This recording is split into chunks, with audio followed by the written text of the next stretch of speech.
हाय बच्चों। तो कैसे हैं आप सब। तो देखिए आज का हम बहुत ही अच्छा टॉपिक स्टार्ट करने जा रहे हैं। आज का जो टॉपिक है वो हम लोग आज मैथ का टॉपिक है वैसे, बट फिजिक्स में बहुत ज़्यादा यूज आता है, तो इसलिए आज हम लोग अवकलन और समाकलन पढ़ेंगे। क्योंकि ज़्यादा बच्चों को डाउट होता है कि अवकलन और समाकलन कैसे किया जाता है, क्योंकि जितने भी काइनामेटिक्स के क्वेश्चन होते हैं या फिर इलेक्ट्रोस्टैटिक्स में भी कुछ क्वेश्चन होते हैं जहाँ पर अवकलन और समाकलन का उपयोग आ जाता है। तो फिजिक्स के सवाल लगाने के लिए अवकलन और समाकलन के बेसिक क्वेश्चंस आपको आने चाहिए। तो इसलिए आज हम इस वीडियो में पूरे के पूरे अवकलन एवं समाकलन को समझाएंगे। आप यदि पूरा वीडियो देखते हैं तो आपको आशा करता हूं कि पूरा का पूरा अवकलन एवं समाकलन क्लियरली समझ में आ जाएगा। तो ठीक है, स्टार्ट करते हैं आज।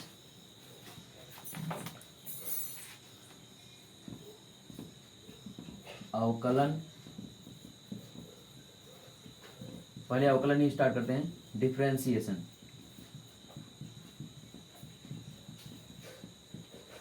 अवकलन का इंग्लिश होता है डिफरेंशिएशन, यानी किसी क्वांटिटी को छोटे छोटे टुकड़ों में तोड़ देना। कोई भी राशि है उसको छोटे छोटे टुकड़ों में तोड़ देना क्या कहलाता है? अवकलन कहलाता है। तो इसको लिखेंगे किसी भी फलन को, कोई भी फंक्शन हो, किसी भी फलन अर्थात क्या फंक्शन, किसी भी फंक्शन को क्या कर देना, को छोटे छोटे टुकड़ों में तोड़ देना। यानी किसी भी फलन को छोटे छोटे टुकड़ों में तोड़ देना क्या कहलाता है? अवकलन। अब देखिए जो ये अवकलन है वह किसी के रिस्पेक्ट में होती है या किसी के तुलना में की जाती है। तो देखिए अवकलन का मतलब होता है किसी भी राशि या किसी भी फलन को छोटे छोटे टुकड़ों में क्या कर देना, तोड़ देना। बट ये जो अवकलन है ये किसी के रिस्पेक्ट में या किसी के तुलना में बात की जाती है। तो जैसे इसके बाद हम स्टार्ट करते हैं। एक मान लीजिए हमारे पास ग्राफ है, x और y के बीच कोई ग्राफ है, मान लीजिए ये हो गया x और ये हो गया y। मान लिया x और y के बीच ये ग्राफ है, ये जो ग्राफ है x और y के बीच लगातार बदल रहा है, लगातार बदल रहा है। तो सबसे पहले इस पे टेंजेंट खींचते हैं, एक नॉर्मल सीधी रेखा खींच दिया जिसको क्या बोलते हैं, टेंजेंट। तो एक छोटा सा टुकड़ा यहां पर काटेंगे, छोटा सा टुकड़ा काटेंगे। तो अब इसमें देखेंगे कि अंतर कैसा हो रहा है। मान लिया ये जो छोटा सा टुकड़ा है y डायरेक्शन में dy है और x डायरेक्शन में dx है। y डायरेक्शन में छोटा सा टुकड़ा dy और x डायरेक्शन में छोटा सा टुकड़ा dx। तो आपको पता होगा स्लोप यानी जो ढलान होता है वो tan थीटा के बराबर होता है। tan थीटा बराबर होता है स्लोप, और tan थीटा का मतलब क्या होता है, लंब बटा आधार। लंब कितना है, y अक्ष में लंब है तो क्या हो गया dy, और आधार कितना है x अक्ष में तो dx। ये हो गया लंब बटा आधार, ये क्या हमको देगा, स्लोप ना। अर्थात y का टुकड़ा या y का अवकलन किसके सापेक्ष में, x के सापेक्ष में। dy अपान dx का मतलब होता है कि y का अवकलन, या फिर इंग्लिश में बोले तो differentiation of y with respect to x, या y का अवकलन विथ रिस्पेक्ट टू WRT का मतलब विथ रिस्पेक्ट टू मतलब सापेक्ष किसके, x के सापेक्ष। कहीं आपको दे दिया जाए dy upon dt, dy upon dt का मतलब होता है differentiation of y with respect to t। dy upon dt का मतलब होता है differentiation of y with respect to t। मतलब हमने t के सापेक्ष में y के क्या कर दिए, बहुत सारे टुकड़े कर दिए। या फिर यहाँ बात करें तो x के सापेक्ष में y के क्या कर दिए, बहुत सारे टुकड़े। तो अवकलन का मतलब होता ही है कि फंक्शन या फलन को क्या कर देना, छोटे छोटे टुकड़ों में बांट देना। अगर dy अपान dx है तो x के सापेक्ष अवकलन किया जा रहा है, और dy अपान dt है तो t के सापेक्ष अवकलन किया जा रहा है। उसी प्रकार यदि अगर कहीं दिया है dy अपान dz, dy अपान dz का मतलब कि y का अवकलन किसके सापेक्ष में, z के सापेक्ष में कर देना। तो एक बात और, जिस फंक्शन में या फिर जिस रिस्पेक्ट में फलन होता है, जैसे y अगर t के रिस्पेक्ट में है, t के रूप में है 3t², या फिर y x के रूप में है 3x², तो जिस रूप में आपका फंक्शन या फलन होता है उसी के सापेक्ष क्या किया जाता है, समाकलन, अवकलन। जैसे यदि आपका ये जो फलन है y t के रूप में दिया है, t के रूप में दिया है तो आप लगाएंगे dy अपान dt। यदि ये फंक्शन आपको x के रूप में दिया है तो आप लगाएंगे dy अपान dx। यदि ये फंक्शन आपको थीटा के रूप में दिया है या फिर ट्रिग्नोमेट्री कोई चीज है कॉस थीटा तो आप करेंगे dy अपान डी थीटा। तो जिस रूप में आपका जो फलन दिया जाता है उसी के रूप में उसका क्या किया जाता है अवकलन। t के रूप में दिया था अवकलन t के सापेक्ष, x के रूप में दिया तो अवकलन x के सापेक्ष, थीटा के रूप में दिया तो अवकलन थीटा के सापेक्ष। तो इतना सब कुछ हो गया। उसके बाद हम लोग देखते हैं अवकलन के कुछ फार्मूले होते हैं। तो इसको रब करते हैं पहले।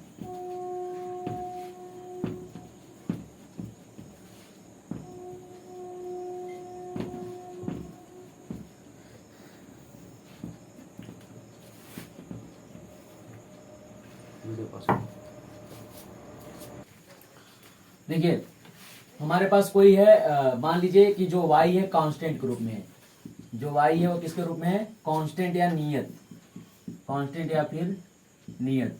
तो y का हमको समाकलन dy अपान dx करना है। तो dy अपान dx y की जगह क्या रखेंगे, नियत या फिर कांस्टेंट।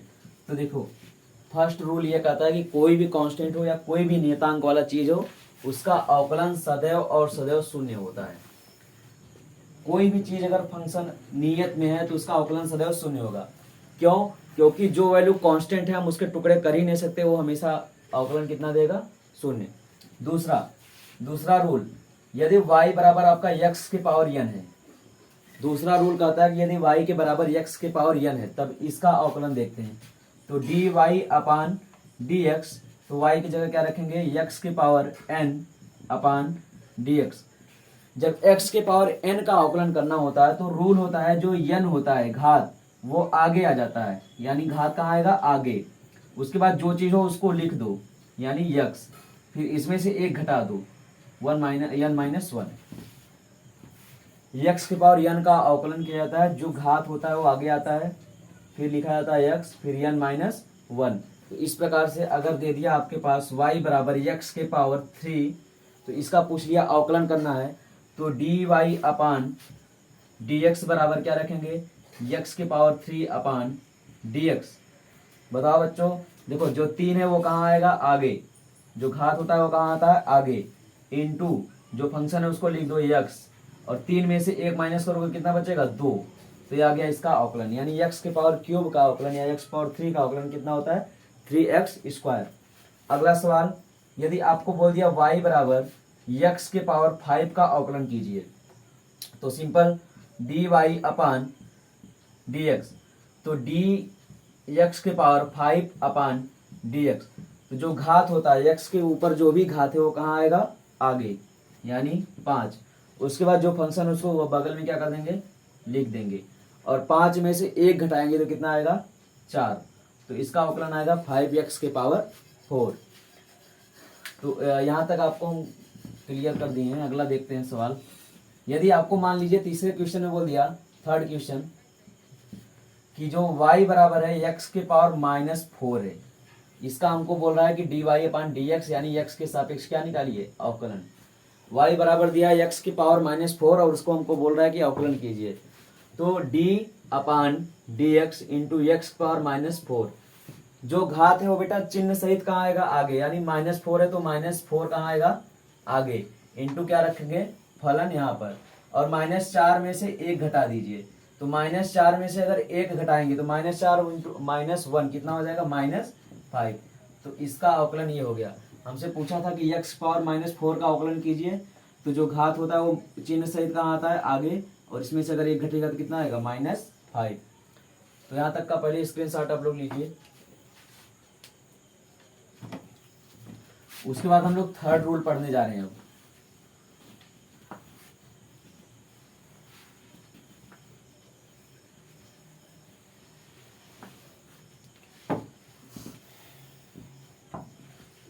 इसके बाद हम लोग थर्ड रूल पढ़ेंगे कि मान लीजिए हमारे पास जो फलन है वो प्लस में आ गया, ux प्लस vx। इस बार जो y है वो किसी के रूप में आ गया, योग के रूप में, यानी y बराबर ux प्लस वी एक्स। तो इसका क्या करते हैं, D Y upon D X, ये थर्ड रूल है आपका।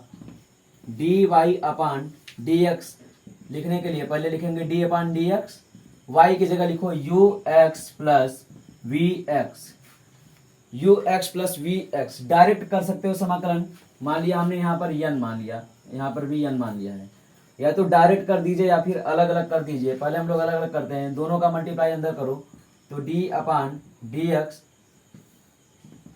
इंटू यू के power x power n plus d upon D x into v x के पावर एन। फिर अब तो ये सिंपल हो गया, सीधा सीधा समाकलन कर सकते हैं। जो घात है वो कहाँ आएगा, आगे, तो N U X power N minus one plus जो घात है कहाँ आएगा, आगे, यानी एन वी एक्स की पावर एन माइनस वन। इस प्रकार से ये समाकलन आ गया। आपको हो सकता है कि फार्मूले में कम समझ में आए, यदि हम इस पे सवाल लेते हैं तब देखिए वो क्लियर हो जाएगा।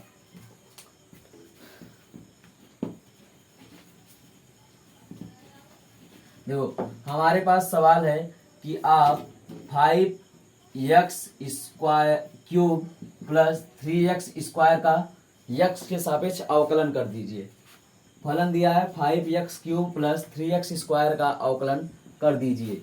तो देखो D Y upon D x बराबर डी इंटू डी एक्स, अंदर क्या है 5x cube plus 3x square, दोनों को अंदर जाके मल्टीप्लाई करोगे तो D by D x into 5x cube plus D by D x into 3x square. देखिए फिर से वही नियम, जो घात होता है वो कहाँ आता है, आगे, तो घात अगर 3 आगे आएगा तो 3 पचे कितना हो जाएगा 15, इंटू जो घात होता है उसमें से एक क्या कर दें, घटा दें, फिर प्लस जो घात है वो कहाँ आएगा, आगे, 3 दूना 6, उसके बाद जो घात है उसको क्या कर दें, एक घटा दें, 2 माइनस 1 कर दें। तो देखिए 15, 3 माइनस 1 कितना होगा, स्क्वायर प्लस 6, और ये क्या होगा 1। तो ये आपका आ गया क्या, समाकलन। ये तो हो गया अलग अलग, आप सीधा भी कर सकते थे, सीधा कीजिए, अगर एक ही साथ रखें तो जो घात है वो कहाँ आ गया, आगे, तो 3 पचे 15, 3 में से घटेगा क्या होगा, स्क्वायर बचेगा, प्लस जो घात है वो कहाँ आएगा, आगे, यानी 3 दूना 6, और उसमें से घटेगा तो ये आंसर डायरेक्ट यहीं आ जाता है। तो अवकलन चाहे प्लस में हो चाहे माइनस में, आप अलग अलग भी कर सकते हैं और एक साथ भी कर सकते हैं। बस मेथड ये है कि जो भी फलन के ऊपर घात हो कहाँ आता है, आगे, और घात में से एक क्या कर दिया जाता है, घटा दिया जाता है। केवल और केवल यही एक मेन फार्मूला है अवकलन का, कि जो भी घात है वो कहाँ आएगा, आगे, और घात में से एक क्या कर देंगे, घटा देंगे। फोर्थ फार्मूला देखते हैं। फोर्थ फार्मूला बोल रहा है कि y बराबर, मान लिया कि x की पावर n, x1 ले लेते हैं इस बार, माइनस x2 की पावर n है। इस बार जो फलन है हमको निगेटिव में दिया है, माइनस में दिया है, तो इसका फार्मूला होगा D Y upon D x बराबर D upon D X. Y की वैल्यू रखिए x1 के पावर n माइनस x2 के पावर n, या तो अलग अलग कर दीजिए या एक ही साथ कर सकते हैं, तो अलग अलग कीजिए। पहले D upon D x x1 के power n minus D upon D x x2 के पावर n। फिर से वही मेथड कि अवकलन में क्या होता है, जो फलन का घात होता है वो कहाँ आता है, आगे, और घात में से सदैव एक क्या कर दिया जाता है, माइनस। तो देखो जो n घात है वो कहाँ आएगा, आगे, यानी ये क्या हो जाएगा, n x n 1, और n में से क्या घटा देंगे, एक को घटा देंगे। फिर जो चिन्ह है उसको सीधा सीधा लिख दीजिए माइनस, फिर जो n है वो कहाँ आएगा, आगे, और x2, फिर जो घात है उसमें से क्या कर देंगे, एक घटा देंगे। ये अवकलन आपका आ गया। सूत्र में हो सकता है आपको कम क्लियर हो, बट अगर क्वेश्चन करते हैं तो क्लियर हो जाता है। तो देखते हैं क्वेश्चन इस पे।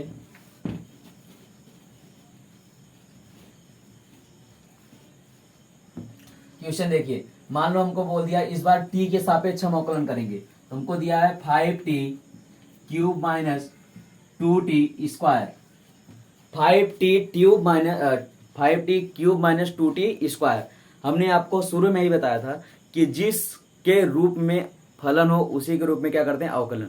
यदि t के रूप में फलन है तो अवकलन भी किसके रूप में करेंगे, t के रूप में। तो यहाँ पर देखिए t के रूप में फलन है तो या क्या लिखेंगे, D Y upon D T, यानी कि y का अवकलन किसके सापेक्ष, t के सापेक्ष, यानी t के पदों में y को क्या कर देना है, तोड़ देना है। तो y की वैल्यू कितनी दी है, D upon D T, Y की वैल्यू दी है 5t³ माइनस 2t²। आप चाहे अलग कीजिए या फिर यही कर दीजिए, पहले हम लोग अलग करते हैं। डी अपान डी टी अलग अलग कीजिए तो 5t³ minus D upon D T 2t²। फिर से वही मेथड, अवकलन में जो घात होता है वो कहाँ आता है, आगे, और घात में से एक को क्या कर दिया जाता है, घटा दिया जाता है।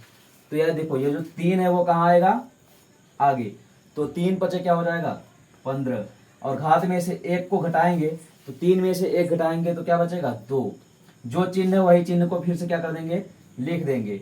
घात कहाँ आएगा, आगे, तो 2 दूना 4, 2 दूना 4, और एक अगर घटाएंगे तो 2 में से अगर एक घटेगा तो कितना आएगा 1।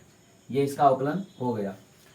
यहाँ से अगर डायरेक्ट करना हो तो जो चिन्ह है वही लगाना है। घात कहाँ आएगा, आगे, 3 पचे 15, घात में से एक क्या कर देंगे, घटा देंगे, स्क्वायर, माइनस 2 दूना 4, और घात में से घटा दो तो t ना।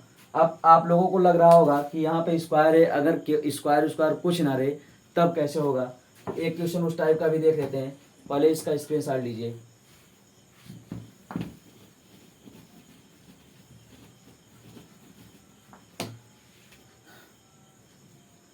मान लिया हमारे पास इस बार क्वेश्चन जो है वो दिया है, एक क्वेश्चन ही ले लेते हैं ना।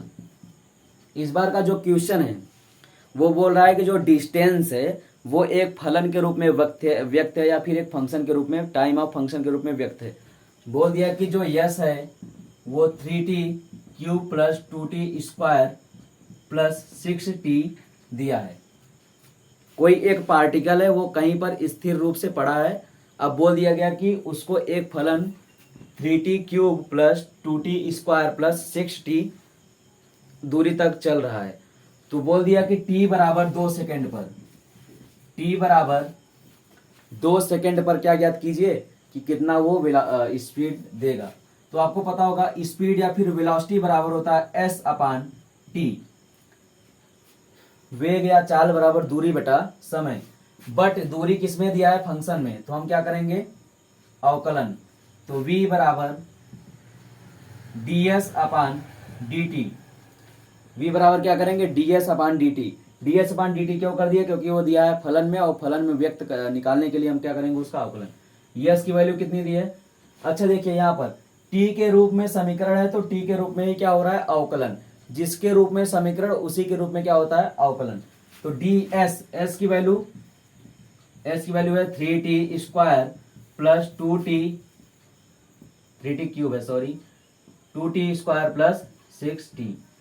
अब आपके पास यहां से दो रास्ते हैं, या तो सबको अलग अलग मल्टीप्लाई करके अलग अलग अवकलन कीजिए या फिर एक साथ ही कर दीजिए। हम एक साथ दिखाते हैं, देखिए जो बीच में प्लस रहेगा वो प्लस माइनस लगा देंगे, जो घात है वो कहाँ आएगा, आगे, तो 3 त्रिक 9, फिर क्या लगा है t, उसके बाद 3 में से एक घटाएंगे तो क्या आएगा 2, 3 त्रिक 9, उसके बाद लगा है t, उसके बाद 3 में से अगर एक घटाएंगे तो कितना आएगा 2, उसके बाद सिंबल है प्लस का तो क्या लगा देंगे, सिंपली प्लस। उसके बाद 2 दूना 4, 2 दूना 4, फिर उसके बाद क्या है t, और 2 में से अगर एक घटाते हैं तो कितना बचता है 1, लेकिन घात में 1 नहीं लिखा जाता। उसके बाद क्या है, यहाँ पर कुछ नहीं है तो घात कितना मानते हैं 1, तो 1 छक्के कितना होता है 6, और t 1 माइनस 1, यानी घात 1 था और एक क्या कर दिया उसमें से घटा दिए हैं, तो 9t² plus 4t plus 6 into T के पावर 0, 6 इंटू टी के पावर 0। तो देखो कोई भी चीज हो, कोई भी फंक्शन हो, कोई भी समीकरण हो, उसके घात अगर 0 है तो उसकी वैल्यू 1 हो जाती है। कोई भी चीज हो यदि उससे घात कितना है 0, तो उसकी वैल्यू कितनी हो जाती है 1। तो ये होगा 9t² प्लस 4t प्लस 6, क्योंकि t के घात 0 है तो t के घात 0 का वैल्यू कितना हो जाएगा 1, और 6 1 का कितना होता है 6। तो इस प्रकार से ये अवकलन समाप्त हुआ। तो देखिए एक हिंट देता हूं, यदि आपके पास दूरी या डिस्टेंस है, दूरी या डिस्टेंस है, डिस्प्लेसमेंट भी हो सकता है। यदि दूरी का आप समय के सापेक्ष अवकलन कर देते हैं, समय के सापेक्ष अवकलन, दूरी का समय के सापेक्ष यदि आप अवकलन करते हैं तो आपको हमेशा हमेशा हमेशा चाल या वेग प्राप्त होगा। यदि आप दूरी का समय के सापेक्ष अवकलन करेंगे तो हमेशा क्या प्राप्त होगा, चाल या फिर वेग। तो इस प्रकार से अवकलन ये समाप्त होता है। अब अगला फार्मूला पढ़ते हैं अवकलन का।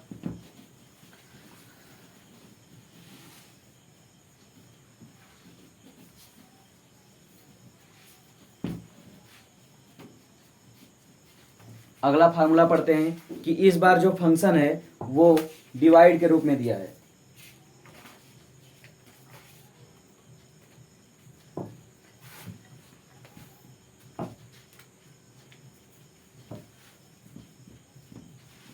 जो y है इस बार u/v के रूप में दिया है, यानी जो फंक्शन है वो डिवाइड या भिन्न के रूप में दिया है। तो अब क्या करेंगे, x के सापेक्ष अवकलन d/dx, ये आपका पांचवा रूल है, u/v।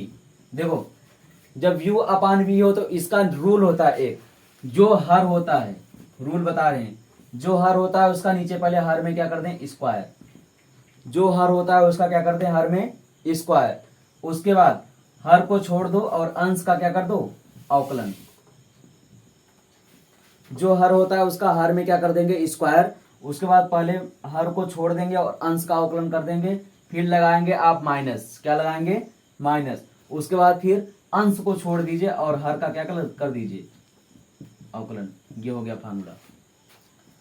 तो देखिए जब कोई चीज डिवाइड में है तो जो हर होता है उसको नीचे हर में क्या करते हैं, स्क्वायर, और ऊपर क्या करते हैं, पहले हर को छोड़ते हैं, अंश का अवकलन करते हैं, फिर माइनस लगाते हैं, फिर अंश को छोड़ते हैं और हर का अवकलन करते हैं। ये इस टाइप का फार्मूला आता है आपके पास। उसके बाद ट्रिग्नोमेट्रिक देखते हैं, ट्रिग्नोमेट्रिक अवकलन, त्रिकोणमितिक अवकलन, त्रिकोण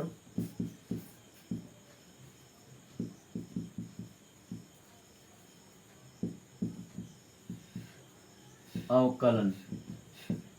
जैसे d/dx इंटू साइन x का अवकलन। साइन x का अवकलन x के सापेक्ष कितना होता है, cos x। साइन x का अवकलन कितना होता है, cos x। और ये हो गया छठवां रूल। उसके बाद सातवां रूल, d/dx cos x का अवकलन होता है minus sine x। Sine x का अवकलन का फार्मूला होता है cos x, और cos x का फार्मूला होता है माइनस साइन x। उसके बाद d/dx into tan x। tan x का अवकलन होता है sec square x। tan x का अवकलन होता है sec स्क्वायर x। उसके बाद d/dx into sec x। sec x का अवकलन होता है sec x into tan x। sec x into tan x। तो देखिए साइन x का अवकलन होता है cos x, cos x का अवकलन होता है minus sine x, tan x का अवकलन होता है sec स्क्वायर x, और sec x का अवकलन होता है sec x into tan x।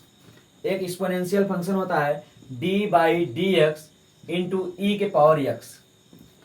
e के पावर x या d/dx, उसका अवकलन आपका होता है e के पावर x ही, या फिर इसका अगर समाकलन करते हैं आप, वो भी क्या होता है, e के पावर x। तो या तो आप e के पावर x का अवकलन कीजिए या फिर e के पावर x का समाकलन कीजिए, दोनों में वैल्यू उतनी ही आती है, वो उतना ही रहेगा। यानी यदि एक पागल आदमी जमीन पर रहे या फिर आसमान पे, वो क्या रहेगा, पागल। उसी प्रकार e के पावर x का चाहे अवकलन कीजिए वो क्या रहेगा, e के पावर x, या फिर समाकलन कीजिए फिर भी क्या रहेगा, e के पावर x। तो यहाँ तक संपूर्ण अवकलन का फार्मूला हम पूरा बता दिए हैं। आशा करते हैं कि इस पर जो भी क्वेश्चन आएगा आप लगा लेंगे। और पहले इसका स्क्रीनशॉट लीजिए। तो देखिए हम पूरा का पूरा अवकलन एक्सप्लेन कर दिए हैं। यदि आप वीडियो को स्किप नहीं किए होंगे, शिद्दत से देखे होंगे, तो आशा करते हैं कि आपको पूरा का पूरा अवकलन क्लियर हो गया होगा। तो देखिए आप ये मत सोचिए कि अवकलन यहीं पर समाप्त हो जाता है। ये अवकलन का केवल और केवल बेसिक फार्मूला और बेसिक सवाल थे, ये केवल फिजिक्स में यूज होते हैं। बाकी अवकलन अगर पढ़ा जाए तो बहुत अंदर तक होता है। अभी फंक्शन ऑफ फंक्शन का अवकलन होता है, और बहुत सारे फंक्शन के ऐसे ऐसे अवकलन होते हैं जिसमें बहुत सारा वो लगता है, बट हम लोग केवल और केवल अवकलन का बेस देख रहे थे, इसलिए केवल इतना पढ़ाए हैं। उसके बाद समाकलन आज तो नहीं हो पाएगा, तो अगली वीडियो में हम समाकलन पे भी एक्सप्लेन कर देंगे, आप उसके भी सवाल आराम से लगा सकते हैं। और यदि आपको ऐसे ही और वीडियो चाहिए तो आप हमारे चैनल को सब्सक्राइब कर सकते हैं और लाइक करके बेल आइकन दबा सकते हैं। धन्यवाद।